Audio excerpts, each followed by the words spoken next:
So I'm recording all this stuff. Okay, so matter. This, if you think back to elementary school, one of the things you learned in second or third grade, if you don't think back to them, you learn the definition of matter. And what we're going to do is we're going to kind of use that as a basis, and we're going to expand that because I want you to end up trying to picture matter on the atomic level. Okay, and we're going to connect the definition to some concepts like density. Okay, so what is the textbook definition that you might remember as matter? Stuff takes up space. Right. Matter is anything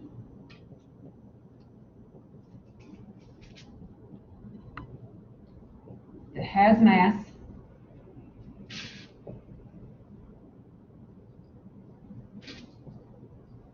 and takes up space.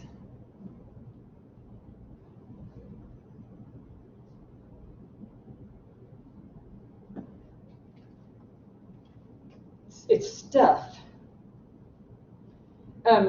Anything that has mass and takes up space. So mass, in order for it to have mass, it's got to be made up of atoms of elements. That's what gives stuff mass.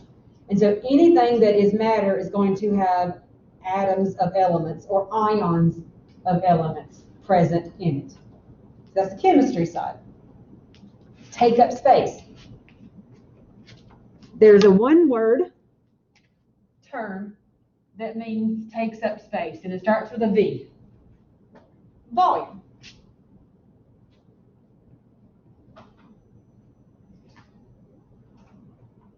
And there's a concept, a physical property, that means something has mass, and in that mass it takes up a certain volume, and that's called density.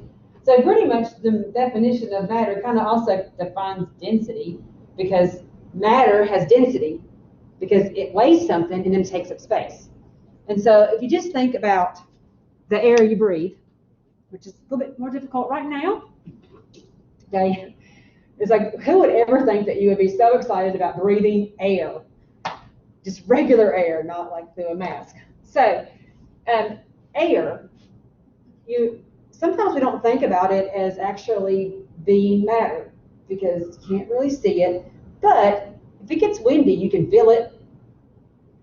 You know, if you go outside and the winds are coming in real high, or if it happens to knock down a tree or kind of blows your vehicle on the road, you can feel that the only way that can happen is because it has matter, and the matter is pushing against your matter or the tree.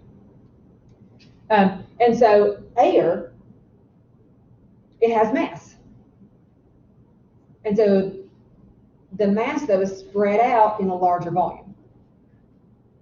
And so when we look at matter, matter can exist in three states. And those three states are kind of just a way to explain how the mass and volume is spread out, how it's organized, whether it stays compact or whether it can expand. And so the matter, which is any substance, is matter. Any substance has mass and takes up space, and the substance will exist in three different states. And there's some of those semi-states, which we're not going to get into the little semi-states. Is the glue a liquid or is it a solid? And does it flow or not? We're not going to do the semi-states. We're just going to go, this is a solid, this is a liquid, this is a gas. And so we've got the three states of matter: solid, liquid, and gas.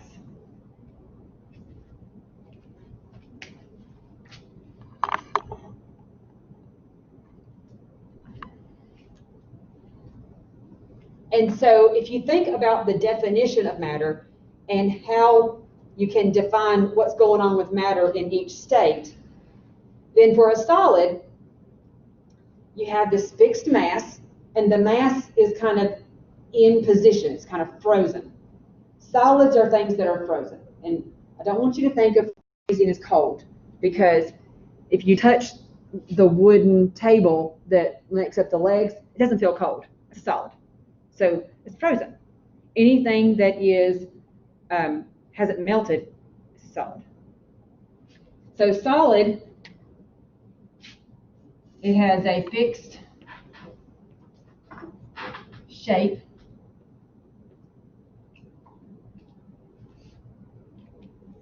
So the atoms are frozen in that space. Sometimes the way it's frozen in that place is really pretty. It makes a big, pretty crystal. And other times it's just kind of quickly frozen in place and it doesn't make a nice crystal. And it has a fixed volume.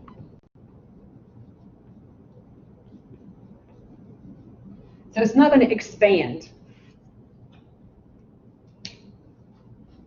Or if it, some solids do expand a little bit, but that's a kind of a change that occurs because of temperature. But as a solid, it kind of has this fixed volume. Liquid. Okay. One of those is fixed for a liquid. So which one would be fixed for the liquid? Would it be the shape or the volume? The volume.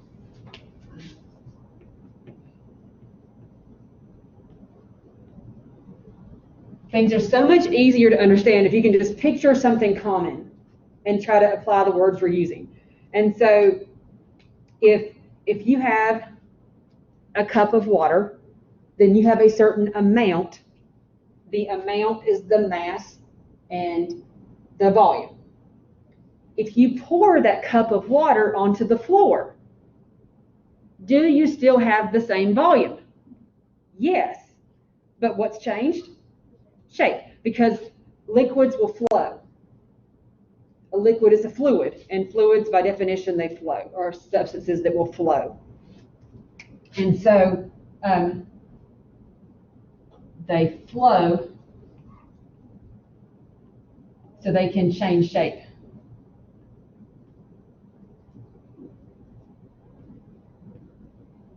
Or you just think about being in the river. You can feel that flowing. And you can feel it moving.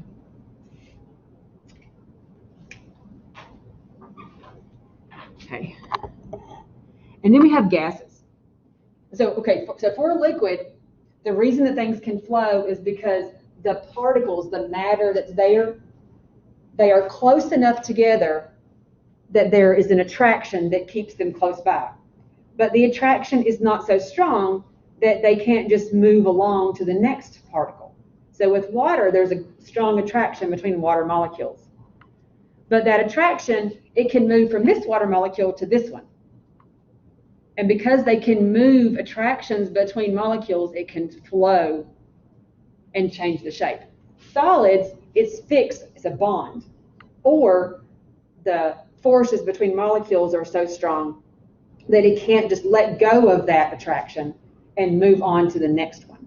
So sugar molecules, there's a strong attraction between molecules, and it won't just move.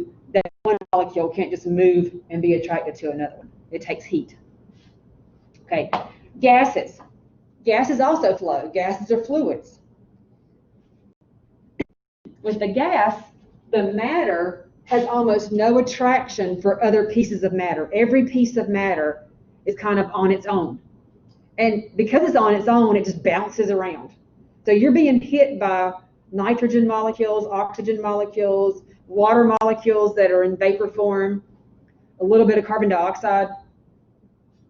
These are all gas particles.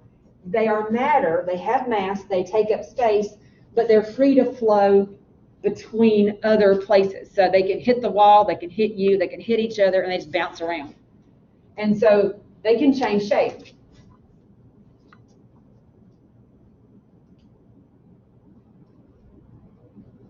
So there is no fixed volume, and there is no fixed shape. There's also not a fixed volume. So they're compressible, that's one of the words. You can take a gas and you can compress it, you can expand it. So there's no fixed volume.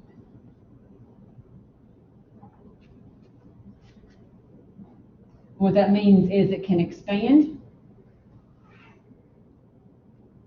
or compress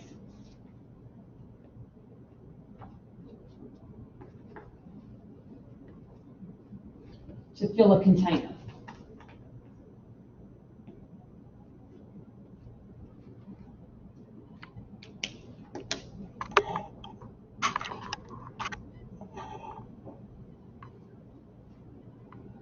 So, easy example, if you fill a balloon with helium, helium is in what state of matter? It's a gas. And the helium that you're using is in a compressed cylinder. If you take some of the helium and you put it into a balloon, now some of the helium gas escapes from its original container and it will expand that balloon. Once you stop putting helium into the balloon, then those helium particles have expanded to fill however big the container, the balloon is, and they are now in the shape of the balloon that you filled up. They are in a different pressure, they're same temperature usually, but they have now been expanded.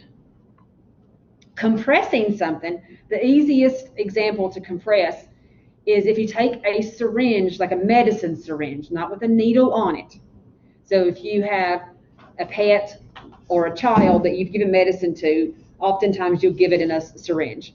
If you take that syringe and you just pull the plunger to the end, you have just filled the syringe with air. And if you put your finger on the end of the syringe, you kind of closed it off, and you can start pushing the plunger in. You are compressing the air that is in that syringe. And you can feel the pressure against your finger. And so by compressing it, you're changing the volume without having to use any kind of expensive equipment. But you can actually feel that it compresses. It takes on a different shape because it goes into like a smaller area. The particles are still spread out. They're still in the gas state, but now they are in a different volume. You can actually see the volume. It can go from 3 milliliters and you can push it down to less than 1. Same gas. You put your finger on it, so it didn't change the amount of gas, but you change the shape of it, and then you also change the volume. Okay? So those are the three. And when you look over the next few days, anytime you see a solid or a liquid or gas, just try to think about what these definitions, and that'll kind of help you keep track of what we mean by fixed, or defined is another word, like a definite volume, or some analogies or some synonyms to these would be fixed would be a defined or a definitive or a definite, and then no defined would be that it changes. So those are some other words that you might see.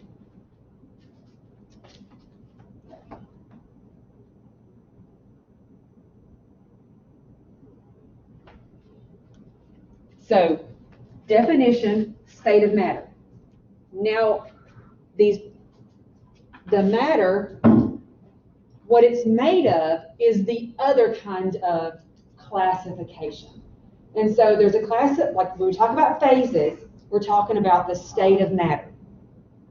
That is a different idea than what is the matter made of? What are the particles? So we have 2 categories, and then there's subcategories that we're going to go into. But what I want you to do is I want you to think of a simple way to remember if it's pure or if it's a mixture, and then if it's an element versus a compound. Okay? So I want to show you this. You can go and fill it out. There's a worksheet. It's down in the additional resources here. Elements, compounds, and mixtures worksheet. You don't have to do this, but I really, really like this worksheet because you see these little bulleted points? These bulleted points are kind of a summary of what it means to be an element, and then a summary of what it means to be a compound. And so if you look at a substance, matter, and it fits a few of these, then that would make it an element. My synopsis of an element is it has an element name or an element symbol. That's it. When you see a symbol, you only see one of those things. Not one atom, but one symbol of an element. Compound. When you see a name, it indicates that there are just elements or ions involved. Or when you see a formula, if it has a chemical formula and it has more than one of those symbols in the chemical formula, it's a compound. That's my complete synopsis. If I give you a chemical formula and there's 4 different elements written down, it's a compound. Because it's a pure substance containing 2 or more kinds of elements. They're combined in a fixed way. So that is my kind of synopsis of what it means to be a compound or an element. Elements have element names and symbols. Compounds have several element symbols written together, or the name is several different elements or ion names put together. Okay, so this, let me show you again where it is so you know. But I'll show you this. This is the worksheet. That's pages 1 and 2. And guess what pages 3 and 4 are? The answers. So you can fill it in, and then you can double check and see if you got them right or not. Okay.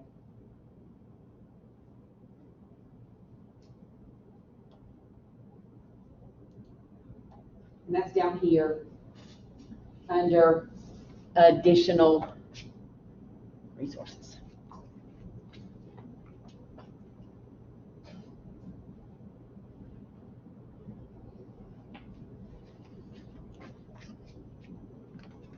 Turn this off so we can use the whole board up here.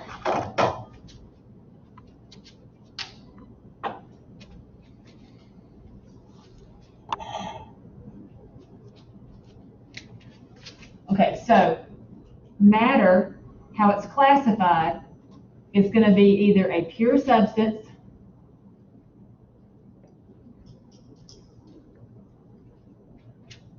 or it's going to be a mixture.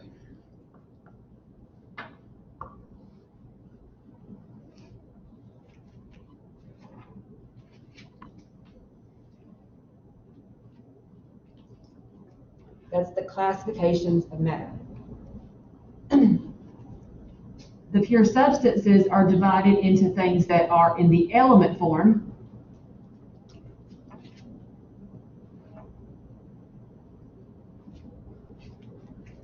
or they're a compound.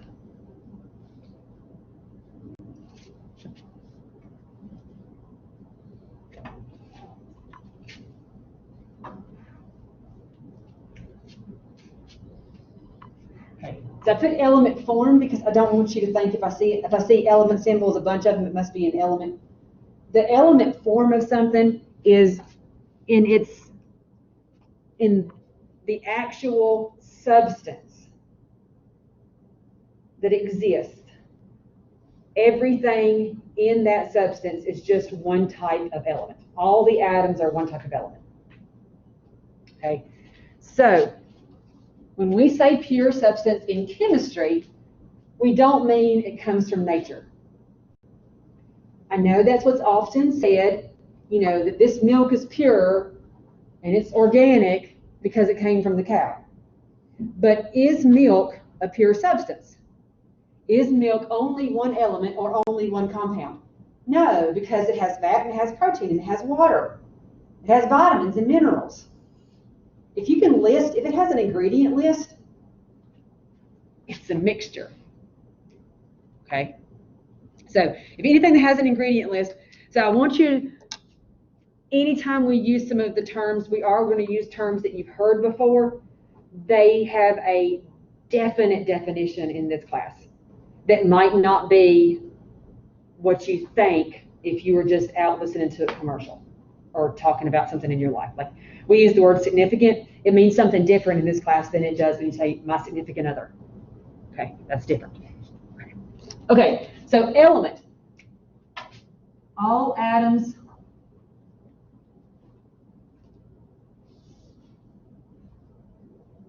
are one type of element.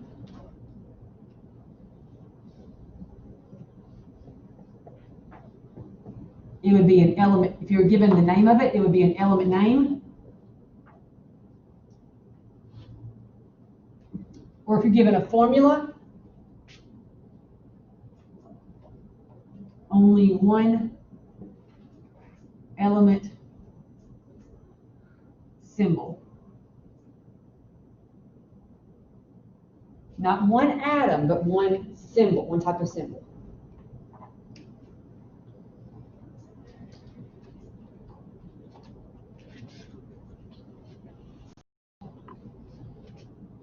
Okay, so some examples. You could come up with 118 examples. Why can you come up with 118 examples? There's 118. So there are 118 correct answers. If it's not one of the 118 correct answers, then it is not a element. Okay? So there's only 118 possible answers. If it's not one of those 118, you would not stick it in the element category. Okay. So we could make it long. Okay.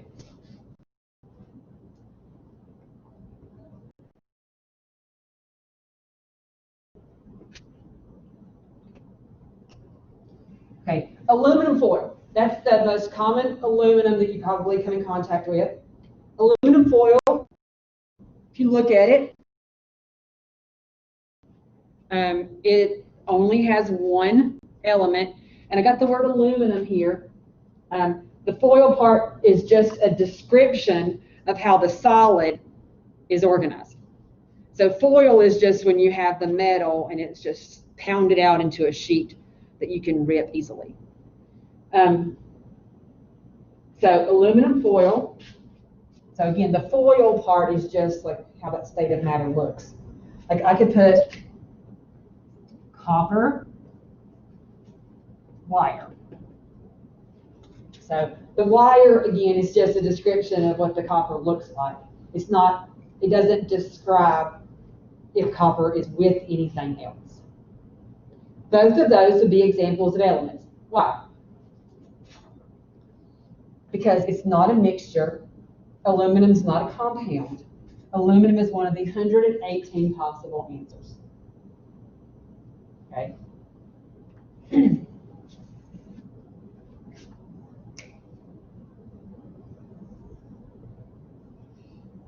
Okay. S8.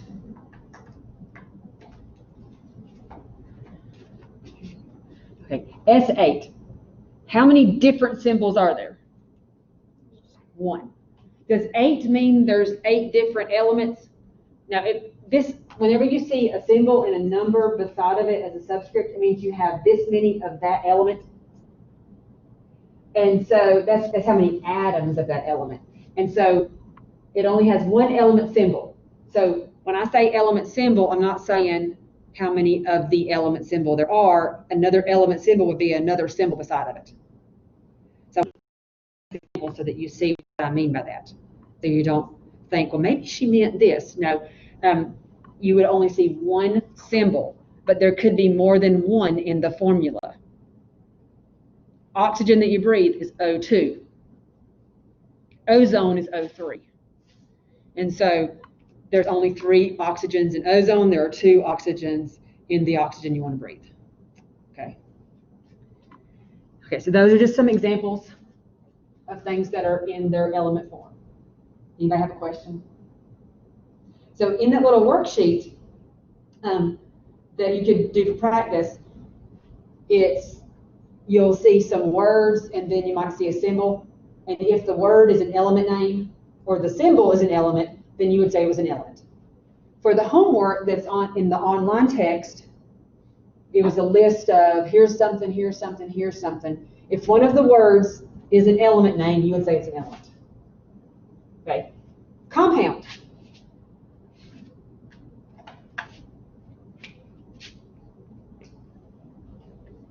Atoms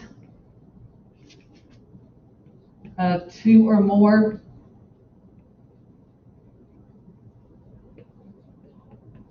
different elements.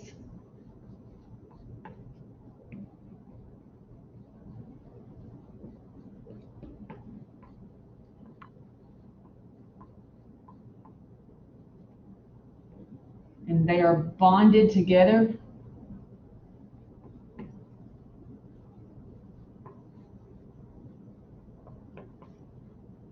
in a defined ratio or a defined set of numbers.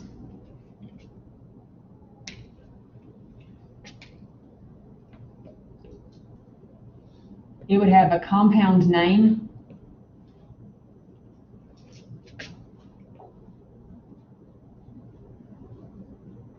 that indicates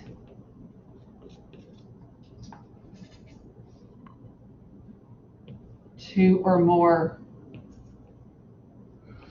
elements or ions.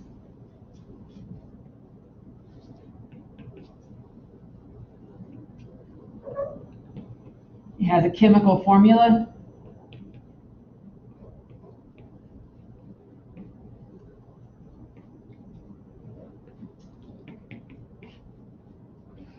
With two or more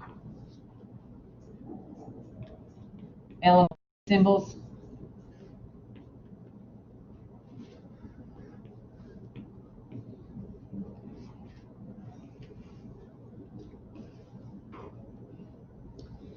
Millions and millions of possible answers.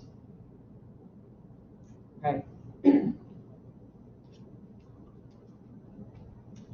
Examples.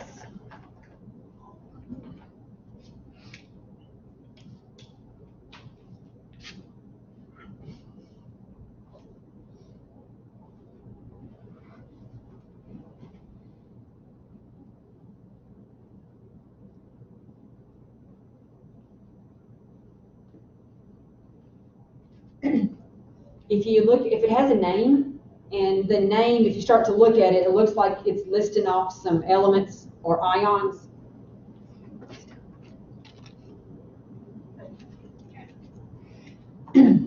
Calcium carbonate.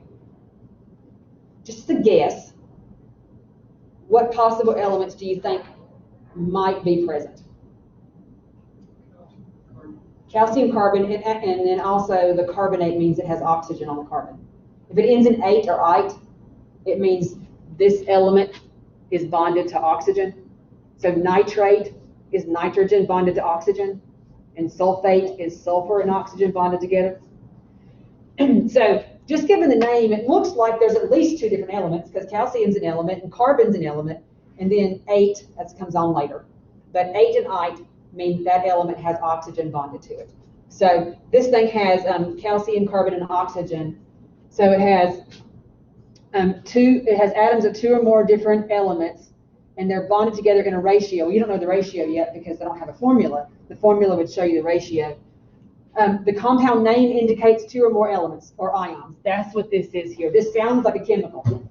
Again, if you look at an ingredient list, like the best one to look at would be something like a vitamin, because you have minerals. The minerals are ionic compounds. The metal is the mineral usually.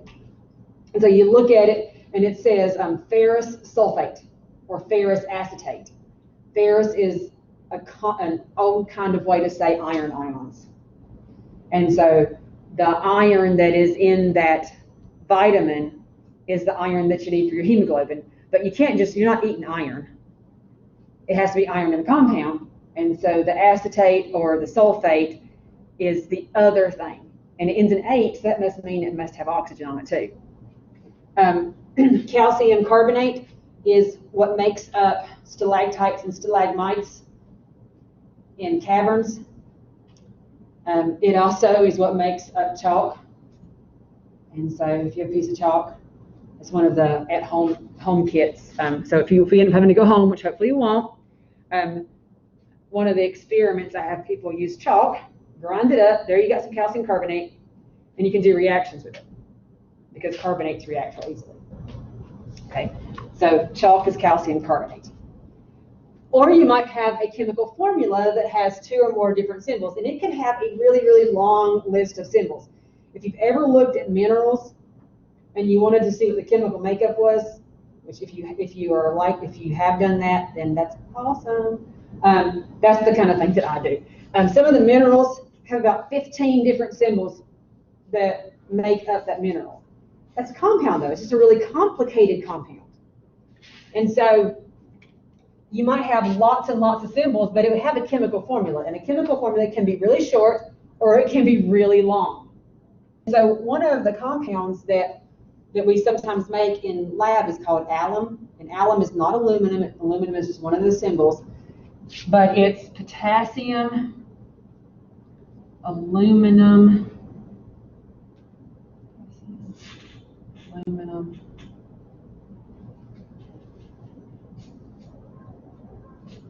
sulfate, dodecahydrate.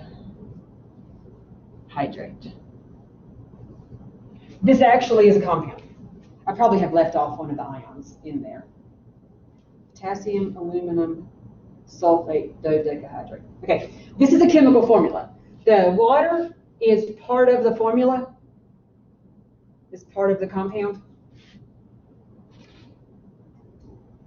And so a chemical formula, what it looks like is all of the symbols are kind of together, you might see parentheses, you might see a dot, and those mean that they're all included together.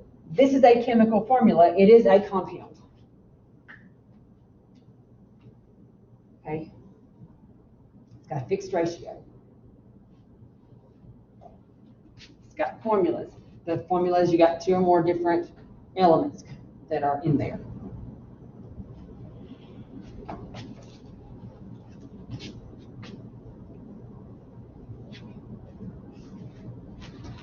Okay, a mixture. A mixture, we're only going to go into like 2 different mixtures. There are some other ones though, like a suspension and like where the particles are really, really tiny.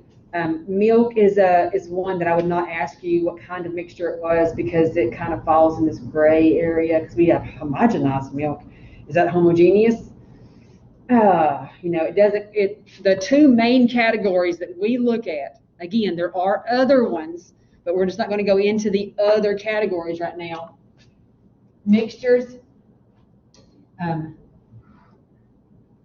homogeneous,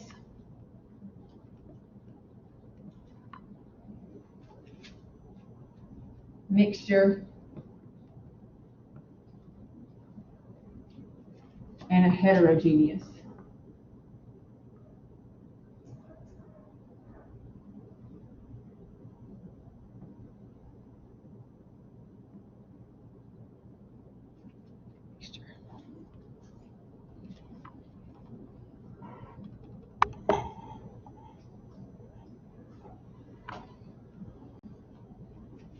Okay, so a mixture. A mixture is 2 or more pure substances that are physically mixed and not chemically bonded to each other. And so a mixture is just take any 2 elements and mix them. Like air is a mixture. You got nitrogen, the element, oxygen, the element. You got water vapor, some carbon dioxide. Those things are mixed, but they are not chemically bonded to each other. So it's still oxygen, it's still nitrogen, it's still water. They are their own individual pure substance, but in the form of air, it is a mixture. So mixture, 2 or more pure substances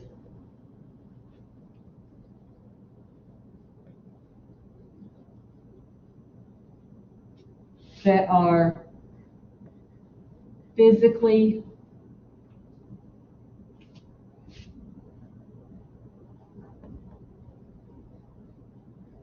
combined. So physical is where each substance has still its own bonds and they're not bonded together. Okay, a homogeneous mixture, 2 or more different pure substances, but the mixture is all one phase.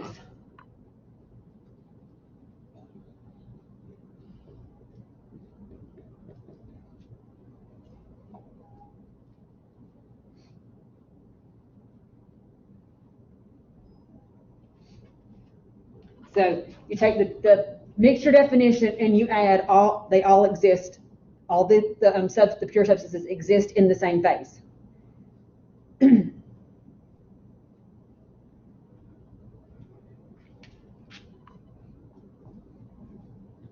And they are evenly distributed.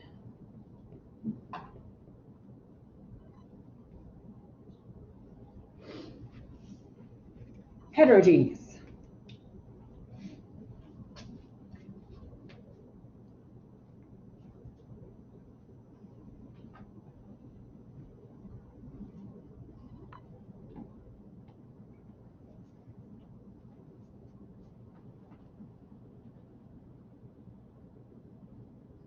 They exist in different phases.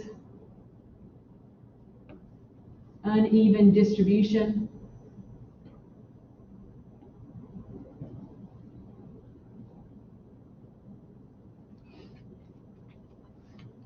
When you look at a homogeneous mixture, it looks uniform.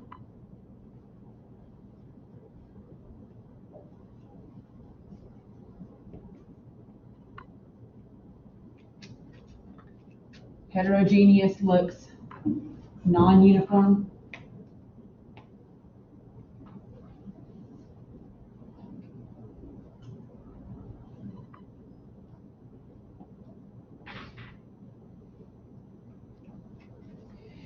Okay, so when you do these, I want you to rely on, with these definitions, I know they're a little bit scientific and I could make them really, really sound scientific. But you want to use common sense. You want to use your ability to picture things and see how what you're picturing fits the definition. Don't try to think it's a trick question. Don't put words that aren't there. Okay, so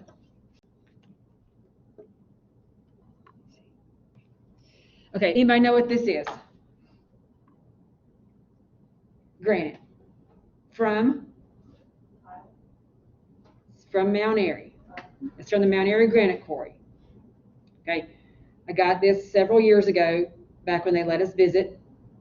Can't visit much anymore because people were jumping off or climbing down the observation area, and so you could just come and look at it from far away. That wasn't exciting at all.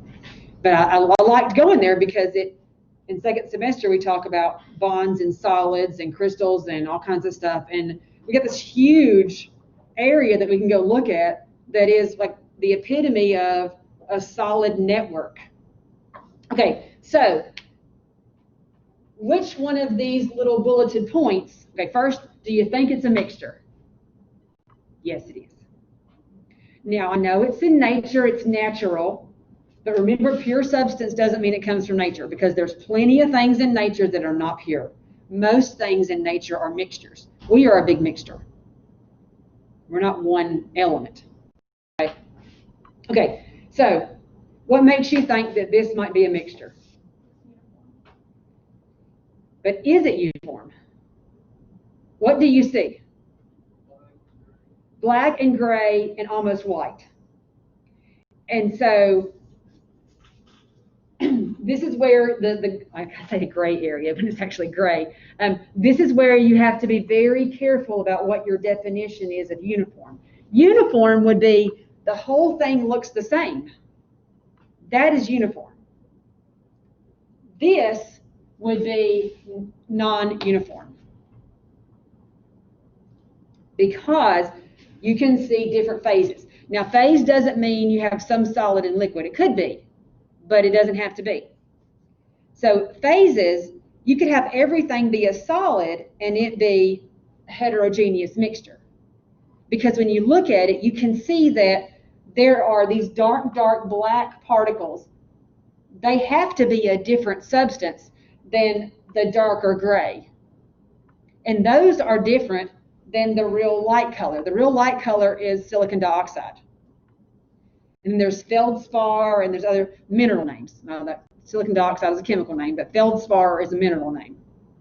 Okay, so there's all kinds of individual compounds that exist within the granite. And you can see that they're not uniform. And so granite would be a heterogeneous mixture.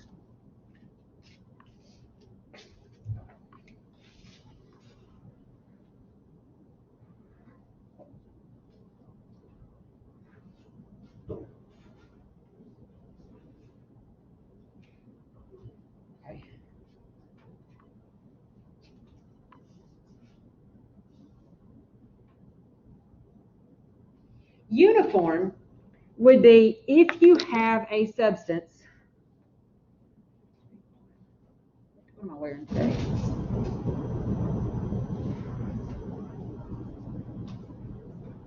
Okay, you can't really see this. Can you see the loop part, this part of the earring? It looks kind of like brass. It's not gold. It's some kind of alloy. It's some kind of metal alloy. If you take a nickel or a quarter, if you just think, okay, just get a nickel or a quarter and you look at it, the metals that are in it are alloys. If you cut it, like you don't cut your nickel quarters, but if you actually took something and you cut it, you could see that it was consistent all the way through. And so an example of heterogeneous mixtures would be anything that is a metal alloy, because a metal alloy is a mixture of metals that are uniform.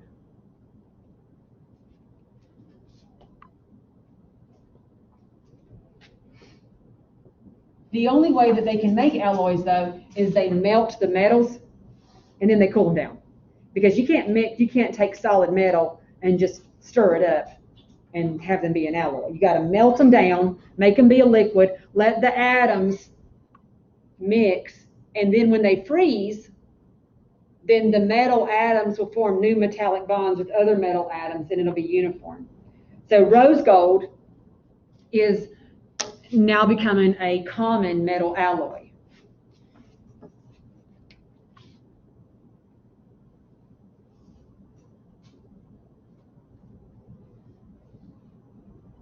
There's a lot of different makeups of different kinds of rose gold, and it's kind of deceptive. Does anybody know the main thing that's in rose gold? It's not the one that looks obvious right there. It's copper. Copper is one of the main metals that's in all rose gold. And it gives the jewelry a golden color, not the same color as copper, but it gives it a slightly different color. Now they do have some that do have copper and gold mixed together, but they have copper and silver mixed together and other copper. But rose gold, all rose gold has copper in it, but it is a copper mixture. 14 karat gold. Carat gold. I know it says gold, but they say gold, and they're not elements. And the reason they're not elements is because the other parts of the term that you see, those are indicating that there's other things mixed in. And so everything up to 24 karat gold is a mixture, but 24 karat gold is pure.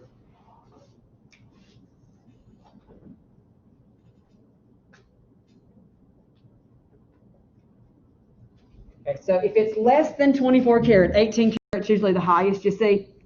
18 karat gold is a mixture. 14, 10 karat, I haven't ever seen an 8 karat or anything. But usually 10 karat is the lowest. Anybody know why it's a good idea to, if you're buying something that's gold, to buy like 14 or 10 karat? Cheaper. One reason is it's cheaper. Isn't gold like super malleable? So Yes. you mix it to make it Yes. shinier? Okay, so let's say you have a ring and you buy 24 karat gold because you want the best. And you put the ring on or you give it to somebody and they open that door with the hand that has the ring on it. Guess what happens immediately when they open the door? It's going to bend, and it's going to lose its shape. And so when they make, the reason they make alloys with gold is because gold doesn't oxidize very easily. And so when it's on your hand and you wear it, it's not going to slowly corrode. So it's considered a noble metal. Silver, copper, and gold, and platinum, those are like the noble kind of metals. Noble just means it doesn't react. But they add harder metals to it so that it won't lose its shape. If you've ever had a 24 karat gold necklace, like one of those herringbone necklaces, I don't know if they make those anymore, but that was popular when I was young. But that thing would only keep its shape about a week. And then you'd like all these little kinks in it. Okay. So alloys, any kind of coins. The only coin that is a heterogeneous mixture is a penny. A penny is a heterogeneous mixture. You know what's on the surface of a penny? You got copper.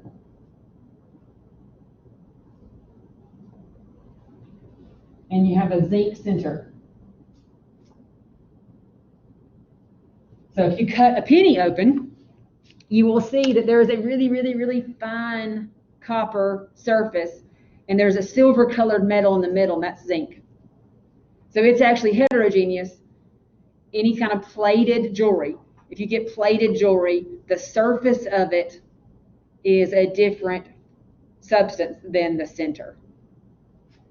Okay. Other homogeneous mixtures, if you were to make sweet tea, you've extracted the tea particles from the tea leaves, and so they're evenly distributed. Then you add sugar to it, and the sugar dissolves. So sweet tea,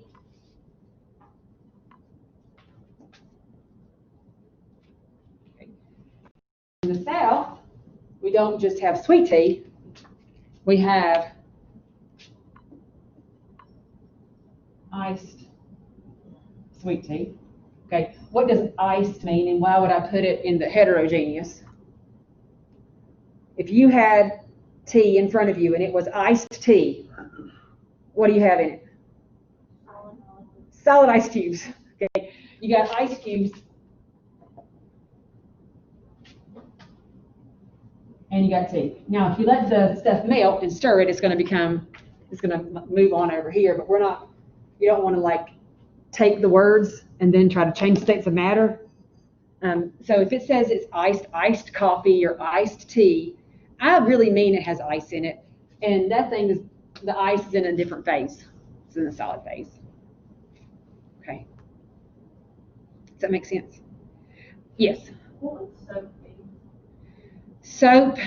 Like if they use the same color, because I was thinking about like if it's evenly distributed or anything else. I know a lot goes into it, and I think a lot of people, especially if they make the oils in it and everything else, but I didn't know what you would consider soap. When it is in the liquid phase, before it turns solid, it's in the homogeneous, usually in the homogeneous category. When it turns into a solid, that's when we get into I don't know if I would call it homogeneous, or because when it's liquid and you're making the soap, oftentimes it's transparent and you can see all of it. But when it solidifies, those particles kind of clump together, and so then you can't see through it. But like glycerin soap, that would pretty much be a homogeneous mixture. It's kind of transparent. You can see everything's in the same phase. It's hard to say when it's liquid if it's completely homogeneous. Usually, if you just have a homogeneous, the biggest indicator is if you have to shake something, like fingernail polish, then it would be heterogeneous. Because unless you shake it, when you use it, you're not going to get all the particles. So orange juice, you got to shake it before you drink it because the stuff settles. Milk is more homogeneous because you don't have to shake it. But it's not quite homogeneous because it's a suspension. So there's all these, in the mixtures category, there's all these little offset parts, like a colloid and a suspension and things like that. We're gonna try to keep it simple. But that's good. That's a good question. Okay. So I kind of went into like a lot of detail because I'm trying to get you to picture things. I always want you to first rely on what you know and try to apply the new things to what you already know. And so when we talk about measurements, I want you to rely on what you know. The easiest way to understand measurements is to use your whatever background you have and then go from there. Don't think that what I'm teaching you is going to be anything different. But there might be some things that you haven't ever thought about. When you take measurements, you might think, you might not realize what all you have been doing to take measurements. And so that's kind of what the focus for the first 2 weeks in lab is going to be, is consciously thinking about what you write down, how you write it down, consciously thinking about the lines that you see. And so there's going to be some numbers involved. Anybody like numbers? I love numbers. I love math. I didn't want to teach, so I didn't want to go into math. And I've been teaching now since I was 24 years old.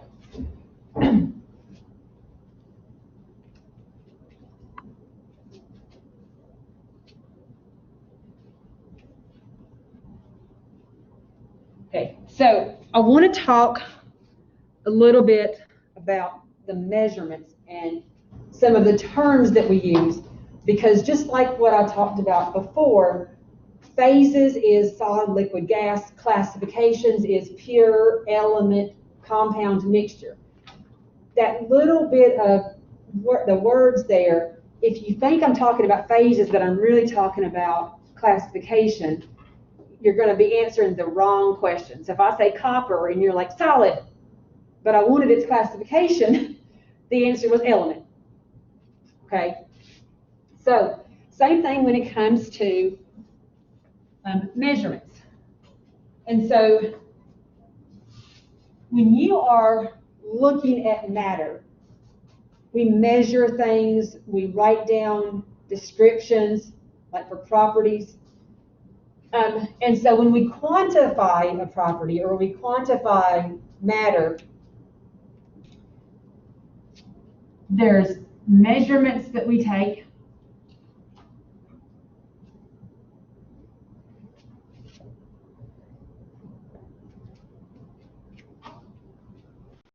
And then there's, when it comes to numbers, so when you see numbers,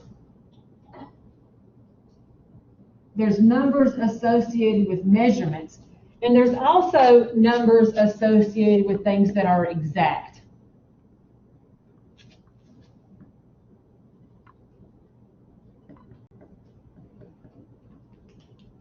And I am a firm believer in saying what you mean and not using the wrong words. And so the word exact is overused. And so we only want to say it when we're talking about something that actually is exact. And so I need you to understand what exact means. Exact is over there. Measurements are over here. So guess what? Measurements are never exact.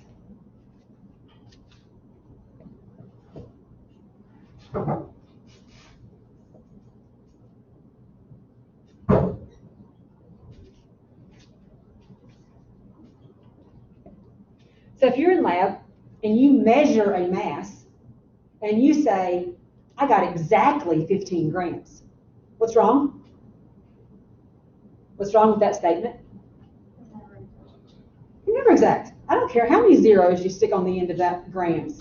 It's never going to be exact because it's a measurement. Measurements are only as good as the device that you use. Now, the better the device, the more precise it can be, the more accurate it can be, but it's never going to be exact because you have to calibrate it versus something else that was a measurement. Okay? So, if we think about measurements, measurements are things that we measure using devices. So what are the types of measurements?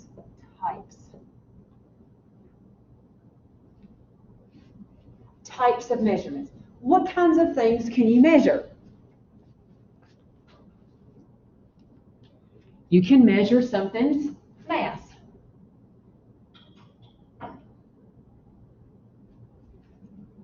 You can measure, to get in this building, what did they have to do? They measured your temperature.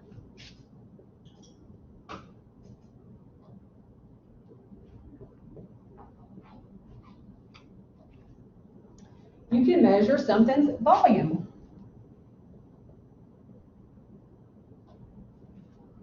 How long you're in this room is measured based on time.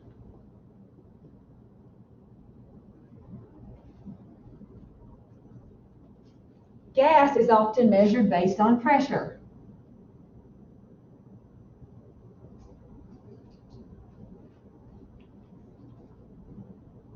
And then there's like electrical things like watts and amps and things like current. There's other kinds of measurements. The biggest one's a length. That's a big one. You can also call length distance. If you were in a car, you wouldn't say the length, or you could say the length, but usually it's distance. But when we talk about like a piece of paper, it's the length of the paper or the length of the foil.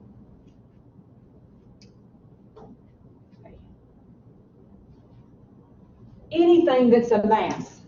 Can anything that's a mass be exact? No. Temperature, volume, time, pressure, length. You can, and we're going to, later on, we'll convert mass into moles, which is a unit, to kind of say how much of a substance we have. Moles is a measurement. Okay. Units. When you measure mass, you measure it in particular units, and that'll allow you to know what kind of number goes with the unit. If you change units, it changes the number. Okay, so what are some different units that we use for mass? Well, we use grams, kilograms, milligrams, pounds, ounces, tons. So if you see a number with one of those units, it's a measurement. It's not exact. So if you read a statement or if you say, I weigh 100 and whatever pounds, you would be describing a measurement about yourself. My temperature was 97.7 degrees Fahrenheit when I came in this morning. That is a description of your measurement. That temperature is only as good as that device they're using out there. And if you go to a different room, a different building, guess what? Or if you walked into a different building at the same time this morning, would you have had the same temperature? No, different device. Okay. Temperature, units of temperature. Degrees Fahrenheit. I'm just going to put, is it okay if I put abbreviations? Degrees Celsius and Kelvin. Kelvin does not have a degree sign because it's not a degree scale. It's called an absolute scale. There's a 0 and you can't go below. You can go below 0 in Fahrenheit and you can go below 0 in Celsius, but 0 Kelvin is absolute 0. Matter stops existing. You can't, it doesn't exist in the same way. You can't go below 0 Kelvin. Okay. When you write down a measurement, it's really important to put the number. And I know with temperatures, we don't usually do that because we're just so used to working in Fahrenheit. But you walk into lab, you're in Celsius now. And my brain does that. My brain switches temperature scales when I talk about chemicals. So I was in law enforcement for a while, and when I was in basic law enforcement training, somebody came in and talked about the laws for alcoholic beverages. And he was talking about a still, and he was saying that the ethanol, at the still, it comes over at 100 and something, and I'm like, wait a minute, ethanol boils at 78. I mean, I didn't even realize I was doing it. As soon as he mentioned the chemical, my brain flipped over into Celsius. And I was sitting there thinking, I need to argue with him. But then I realized he was talking about Fahrenheit. Okay. Yesterday, my daughter had to take a test for a science test to show that she was competent in science to go to the School of Science and Math. And she sent me a screenshot, and it said, convert 98K into Celsius degrees, which that whole statement was annoying her.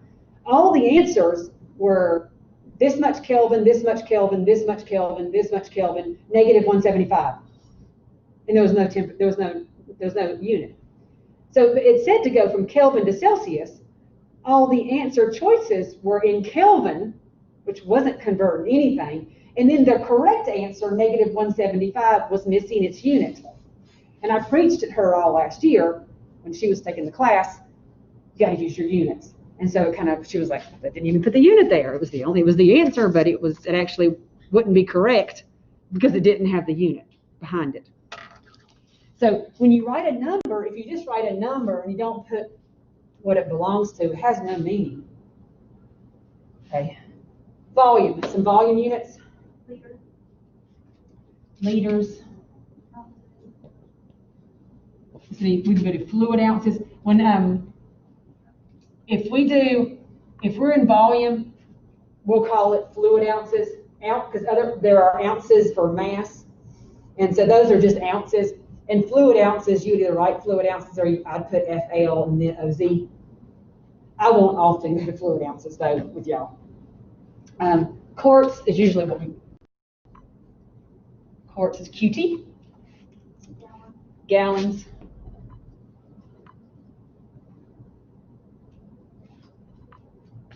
Milliliters. When I abbreviate liters and milliliters, I use a capital L, and it's not the technically correct abbreviation. The reason that I do that is because an L, a lowercase L, when you type it, looks like a 1. And that'll get confusing, and so I capitalize it so that you realize it's a liter. That's what I just do that every time I write it, and whenever I type it, that's what I do. Okay. Also, cubic centimeters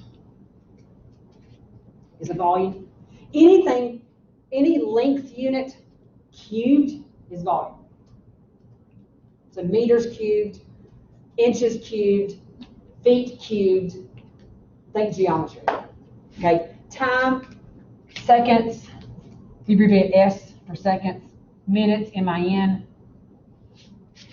and hours, HR. So S is the abbreviation for seconds. SEC is not the science abbreviation for seconds. Pressure. We're not going to do much pressure until later on this semester.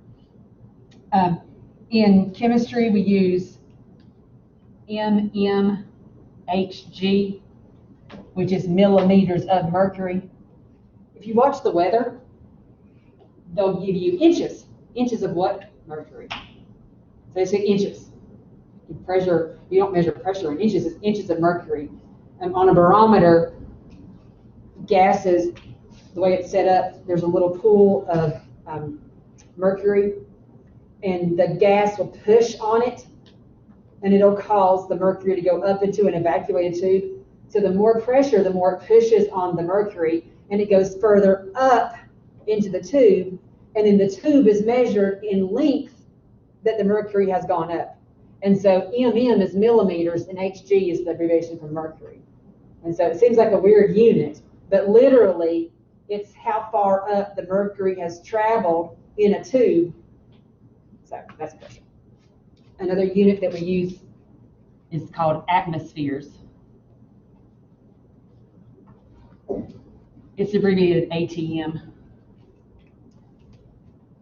Pascals and kilopascals is used in a lot of physics.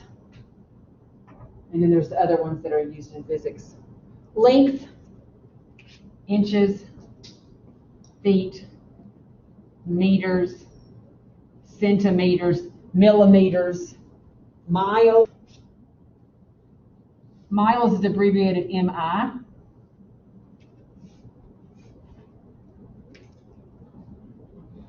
So I did all this because if you see a number and you see one of those units that correspond to a type of measurement, it is a measurement. So what's exact? Got two categories for you, okay? That's it. Counted items. Not counted numbers, because I'm not saying, you wrote down 15, I can count 15. If it's 15 grams, that is a mass. Mass is a measurement. Okay, a counted item. So I've got 5 markers, items. There are 10 of you sitting in this room. 11 include me. That's an item. There are 12 chairs that are taped off for you not to use. That's an item. Okay? Those are items. If you take those items and measure some quantity, then the measurement is going to be a measurement and not exact. But if you can count the items, so counted item. Again, don't try to get into some kind of gray area. But it looks like an exact number to me. If it is a number and it is followed by a unit of measurement, it is a measurement. End of story. Don't try to talk yourself out of it. The other thing are definitions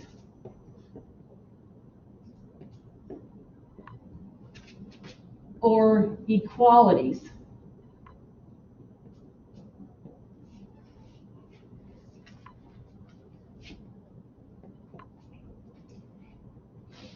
Between units. Okay. So there are 12 inches in 1 foot. Am I saying that something is 12 inches long? No. I am saying there's 12 inches in a foot, which would be a definition of what a foot is, or it's an equality between those two units. That would be exact. If you pick up a ruler and you measure something and say something is now 12 inches, that is a measurement of distance.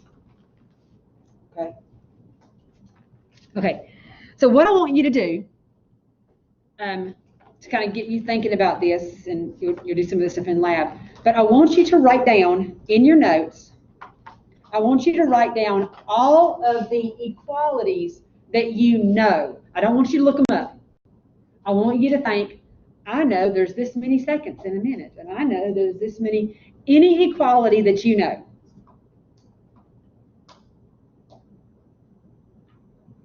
And take the time to write them down so that they're on paper.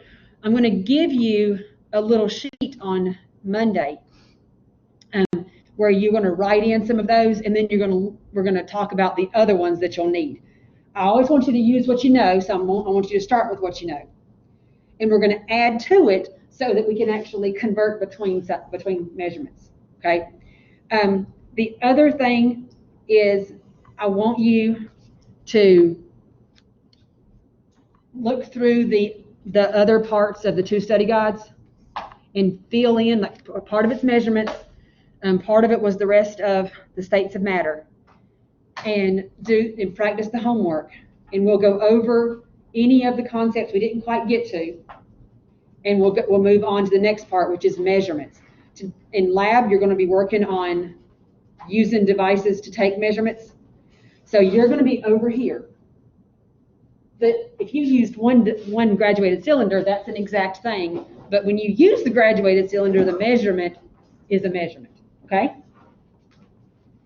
All right. Anybody have any questions?